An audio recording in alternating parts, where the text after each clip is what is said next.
Hello, students. Good morning. How are you? I hope you are fit and fine at your home and doing your homework regularly and properly.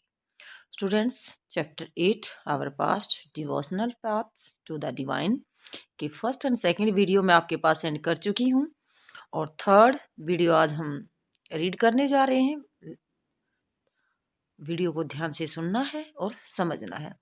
First और second video में हमने read किया था ideas of supreme God's a new kind of भक्ति इन south India, नेनार्स and Alvars के बारे में। And उसके बाद हमने फिलोसफी एंड भक्ति में, जिसमें हमने शंकर के बारे में और रामानुज के बारे में रीड किया। फिर हमने वसवना विरसिविज्म के बारे में रीड किया अच्छी तरह से, और संत ऑफ महाराष्ट्र के बारे में हमने सेकंड वीडियो में रीड किया। नाथपंथी, सिद्धार्थ और योगीज के बारे में, इस्लाम और सूफिज्म के बारे में हमने रीड किया। And today we start now remaining part chapter 8। Video को ध्यान से सुनना है और लेसन को समझना है। New religious development in north India, हमने साउथ इंडिया के बारे में, महाराष्ट्र के जो वेस्ट साइड में हमारा स्टेट है उसके बारे में। अब हम नॉर्थ पार्ट में किन किन धर्मों से, रिलीजन से रिलेटेड डेवलपमेंट हुए थे, जो नए नए धर्म थे उनका डेवलपमेंट हुआ था, वो कौन कौन से थे। The period after the 13th century, ये बात हम 13th सेंचुरी के आसपास की कर रहे हैं। सारे न्यू वेव्स ऑफ भक्ति की एक नई लहर को देखा गया था। भक्ति मूवमेंट्स यानी कि भक्ति आंदोलन था इन नॉर्थ इंडिया, उत्तरी भारत के अंदर। This was an age when Islam, यह उसी समय की बात है जब इस्लाम, Brahmanicals, Hinduism, Sufism, various strands of bhakti and Nathpanthi Siddha yogis influenced one another. तो ये उस समय की बात कर रहे हैं हम जब इस्लाम और जो ब्राह्मणवादी हिंदू धर्म, सूफी मत, भक्ति की अलग अलग धाराओं ने और नाथपंथियों ने, सिद्धियों ने, योगियों ने आपस में एक दूसरे को प्रभावित किया था। सब एक दूसरे पर प्रभाव डाल रहे थे। वी शा दैट न्यू टाउन्स, हमने देखा कि जो नए शहर हैं, किंगडम, राजधानियां हैं, जिसके बारे में हम चैप्टर सेकंड, थर्ड, फोर्थ में रीड कर चुके हैं, वो are emerging and people were taking up new professions and finding new roles for themselves। तो हमने क्या देखा कि अपने अपने नए नए व्यवसाय और नए नए जो उनके लिए रोल थे, भूमिकाएं थी, उनको खोज रहे थे, ढूंढ रहे थे। Such people specially craft person, कुछ व्यक्ति ऐसे जो स्पेशली, किस प्रकार के व्यक्ति, क्राफ्ट पर्सन, शिल्पकारी का, कारीगरी का काम करने के लिए। पिजेंट, कृषक, किसानों का काम। ट्रेडर, व्यापारी। लेबर, मजदूरी। Thronged to listen to these new sant and spread their ideas, इन्होंने इन संतों की बातों को सुनने या विचारों को सुनने के लिए इकट्ठे हो जाते थे। कौन कौन इकट्ठे हो जाते थे? Craft person, peasants, traders, labourers. तो ये इन संतों की, जो संत अपने उपदेश देते थे, शिक्षा देते थे लोगों को, इनके विचारों को सुनने के लिए इकट्ठे हो जाते थे। फिर उनका क्या करते थे? स्प्रेड देयर आइडियाज, और उनके विचारों को दूसरे लोगों तक भी फैलाते थे। ये हम नॉर्थ इंडिया की बात कर रहे हैं। Some of them like Kabir and Baba Guru Nanak, इनमें से जो थे वो कौन कौन थे? कबीर और बाबा गुरु नानक के बारे में आपने रीड किया होगा, सुना भी होगा। तो रिजेक्ट ऑल ऑर्थोडॉक्स रिलीजियस, इनके द्वारा रूढ़िवादी जो धर्म है, परंपराएं हैं, रिवाज हैं, उनके बारे में इन्होंने रिजेक्ट कर दिया, अस्वीकार कर दिया, बातें माननी है। जो पुराने धर्म की बातों को मानने से इन्होंने रिजेक्ट कर दिया, अस्वीकार कर दिया। Other like Tulsidas and Surdas accepted exciting beliefs and practice but wanted to make these accessible to all। लेकिन कबीर और बाबा गुरु नानक ने तो पुरानी परंपराओं को, रीति रिवाजों को, पुराने धर्म के जो बातें थी उनको मानने से मना कर दिया।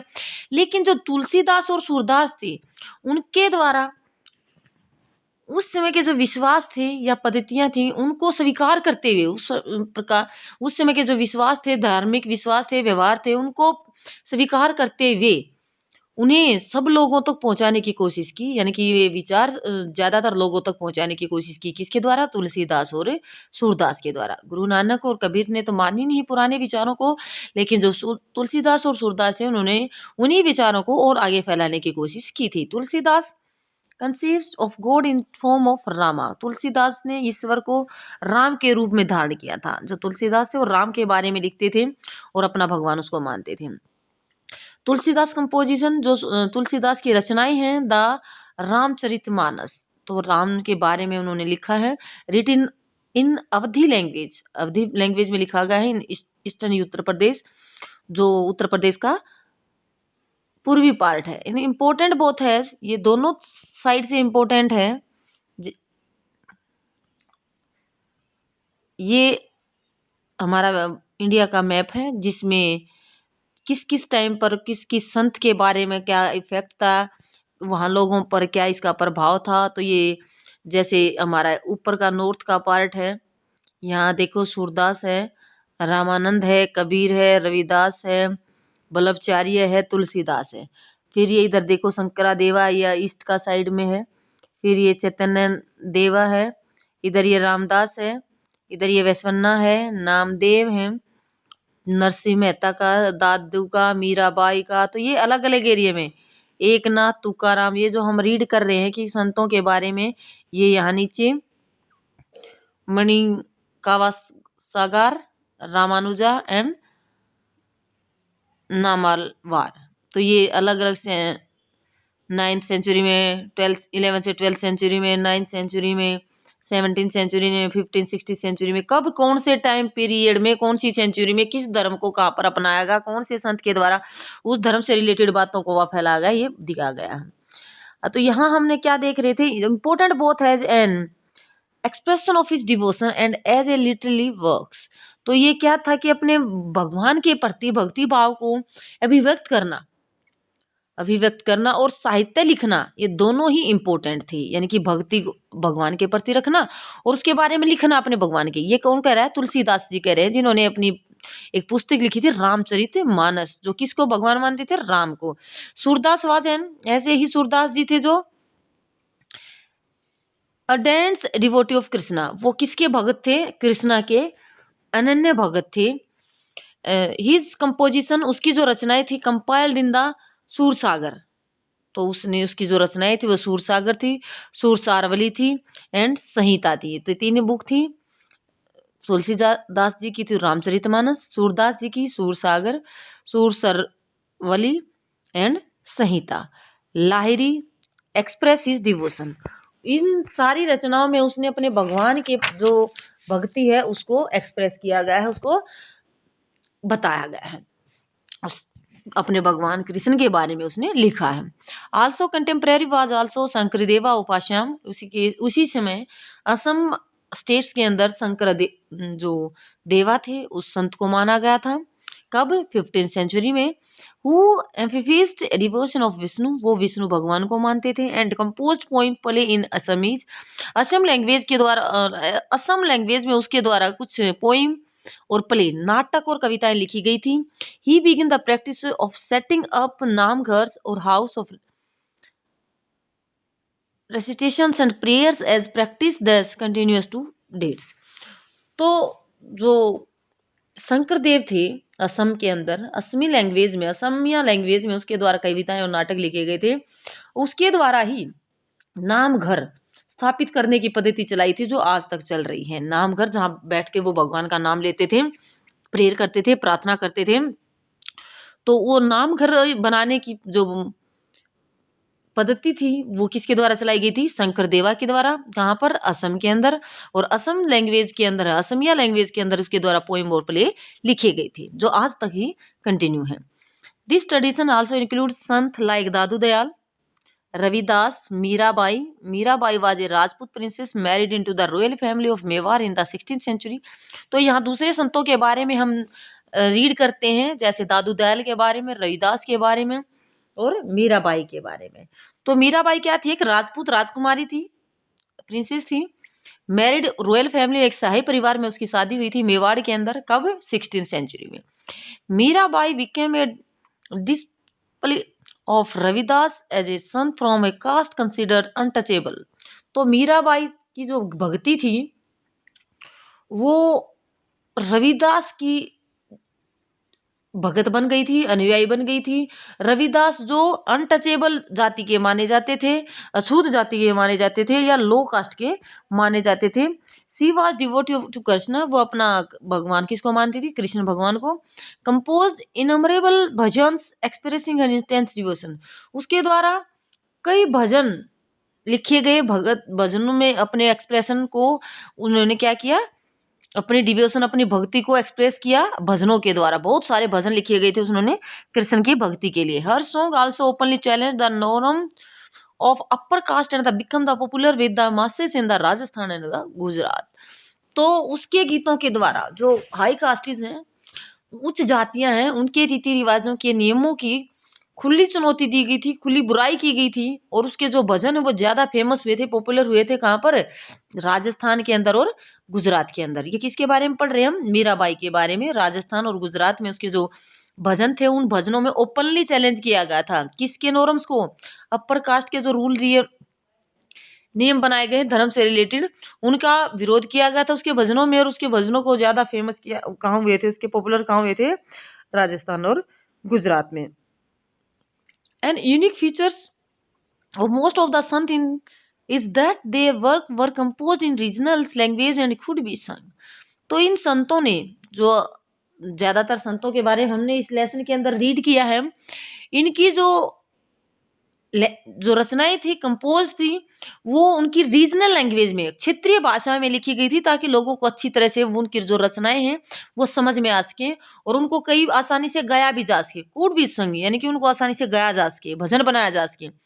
They become immensely popular and were handed down orally from generation to generation। इस प्रकार से जो बहुत ही ज्यादा फेमस हुई थी, जो रचनाएं थी या गाने थे, उनको एक पीढ़ी से दूसरी पीढ़ी में मौखिक रूप से आगे बढ़ती चली गई। यानी कि एक जनरेशन से दूसरी जनरेशन में इन संतों की जो रचनाएं थी या भजन थे, वो एक पीढ़ी से दूसरी पीढ़ी में पॉपुलर होते चले गए। यूजली द पुअरेस्ट, जो ज्यादातर गरीब लोग थे, most deprived communities and women transmitted these song. जो गरीब कम्युनिटी थी, समुदाय थे, उन गरीब समुदायों और महिलाओं की भूमिका इसमें ज्यादा रही थी, ज्यादा इनका अहम रोल रहा था। Often adding their own experience, इसमें गरीब लोगों के और औरतों के अपने खुद के एक्सपीरियंस भी इसमें ऐड किए गए थे। Thus the song as well have them today are as much as creation of the sant as the generation of people who sang them। They have become a part of our living popular culture। तो इस प्रकार गरीब लोगों के द्वारा और महिलाओं के द्वारा जो भूमिका निभाई गई थी, उनने अपने जो विचार थे वो फैलाए थे। इसके कारण उन्होंने आज मिलने वाले जो गीत हैं हमारे पास या संतों की रचनाएं हैं, उनके साथ साथ उन पीढ़ियों के लोगों की रचनाएं मानी जा सकती हैं जो उन्हें गाया करते थे। यानी कि जो संत भजन के रूप में उनको गाते थे, तो उन भजनों को उन लोगों की रचनाओं के तौर पर माना जाता है। और वो हमारे सामने आज भी लिविंग पॉपुलर कल्चर है, जीती जागती हमारी संस्कृति के रूप में एक पार्ट बन गई है, एक पार्ट हमारी संस्कृति का बन चुकी है। क्या? वो भजन और संतों की जो कंपोज है वो। अब हम देखते हैं इंपॉर्टेंट कंट्रीब्यूशन भक्ति संत was toward the devotion of music. तो ये सबसे ज्यादा इंपॉर्टेंट जो कंट्रीब्यूशन था वो किसका था? भजनों का था, म्यूजिक का, संगीत का। Jayadeva of Bengal composed Gita Govinda in Sanskrit. Each song compose in a particular raga and tala. तो जो भी भजन कंपोज किए जाते थे उस समय में उसमें राग और ताल को लगाया जाता था। A significant impact that these Sant had on music was the use of bhajan, kirtan, abhang। These song emphasized emotional experience, had a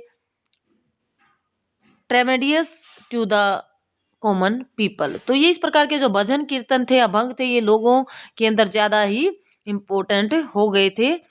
अभी यहाँ मीराबाई के द्वारा दिखाया गया है, जो जिसके साथ उसकी शादी हुई थी, राणा के महल के दूर जाके इसने ये, जब राजा से शाही फैमिली में इसकी शादी हुई थी, वहां से बाहर जाकर, वहां से दूर जाकर इसके द्वारा एक सॉन्ग गाया गया था मीराबाई के द्वारा। Raja ji I felt your norms of same.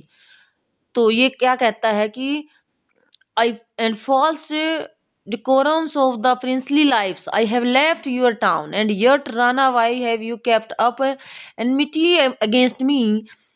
Rana, you gave me a cup of poison. I drank it, laughing. Rana, I will not to be destroyed by you, and yet Rana, why have you kept up enmity against me?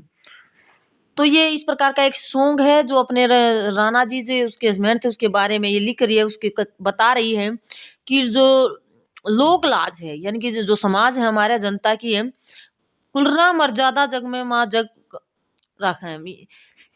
उसने कहा कि ये लोक लाज है, जो संसार के रूल नियम है, मैं इसकी शर्म करती हूँ, शर्म आती है मुझे, इसलिए मैं ये जो प्रिंसियल लाइफ है, जो राजकुमारियों की लाइफ है, महल है मेरे पास, इन सबको छोड़कर मैं जा रही हूँ। एंड फिर राणा जी को कह रही है कि क्यों रखो मुझसे बैर क्यों रख रहे हो? अगर मेरे को बैर रख रहा है तो मेरे को एक कप वो पॉइजन, एक कप जहर का दे दो, मैं उसको हंसते हुए पी जाऊंगी।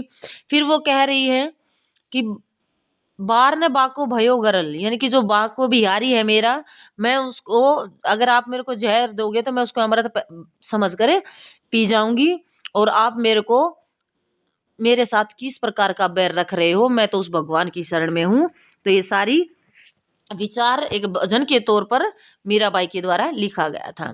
क्लोजर लुक कबीर, तो कबीर के बारे में हम रीड करेंगे। अब हमने कबीर और गुरु नानक के बारे में हम रीड करेंगे।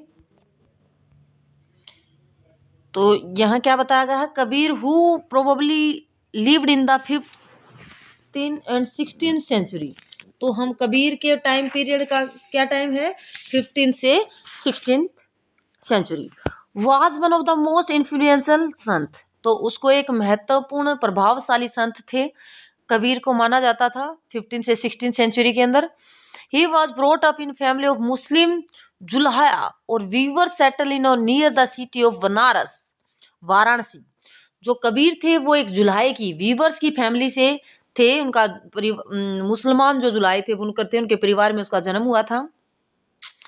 और उनके जीवन के बनारस के अंदर शहर था एक, बनारस के आसपास वाराणसी के नियर शहर में उसका एक मुस्लिम जुलाहे परिवार में जन्म हुआ था। We have little reliable information about his life, उसके लाइफ के बारे में हम कई इंफॉर्मेशन रखते हैं, विश्वसनीय जानकारी रखते हैं, मिलती है। We get to know of his ideas from a vast collection of verses called sakhis and पद।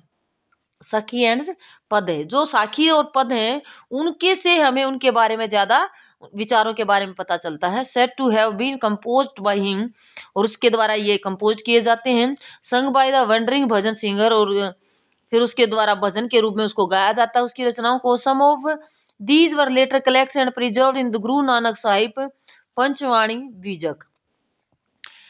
तो इस प्रकार कुछ भजन थे गुरु ग्रंथ साहब पंचवाणी और बीजक में, उसके जो विचार हैं, उनकी जो रचनाएं हैं वो सुरक्षित रूप से रखी गई हैं।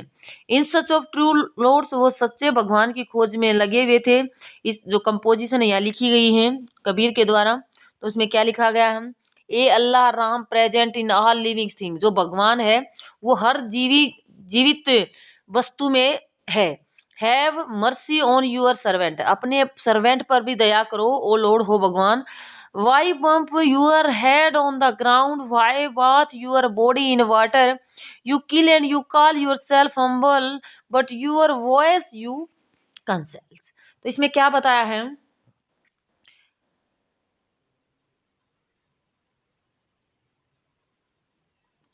कि जो मैं क्यों अपने शरीर को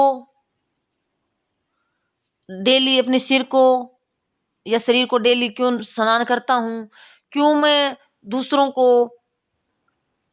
सता रहा हूँ, कष्ट दे रहा हूँ, या फिर अपनी जो आवाज है उसको से हम क्यों किसी को कड़वा कह रहे हैं। 24 टाइम्स, यानी कि 24 घंटे का जो हमारे पास टाइम है। एंड ब्राह्मण कीप द एकादशी फास्ट, तो इस प्रकार जो ब्राह्मणों के द्वारा व्यास का जो फास्ट किया जाता है, या 24 घंटे जो पूजा पाठ का नाम करते हैं। While the quasi observe the Ramzan, जो काजी होते हैं मुस्लिम रिलीजन के अंदर, क्यों वो रमजान को इम्पोर्टेंस देते हैं। Tell me why does he set aside the 11 months, क्यों वह 11 मास से एक अलग महीना बनाते हैं, रमजान का जो महीना है। To seek spiritual fruit in the 12th, Hari dwell in the east they say and Allah reside in the west. कहते कि भगवान जो ईश्वर है वो ईस्ट में होता है और अल्लाह जो मुसलमानों को वेस्ट में होता है।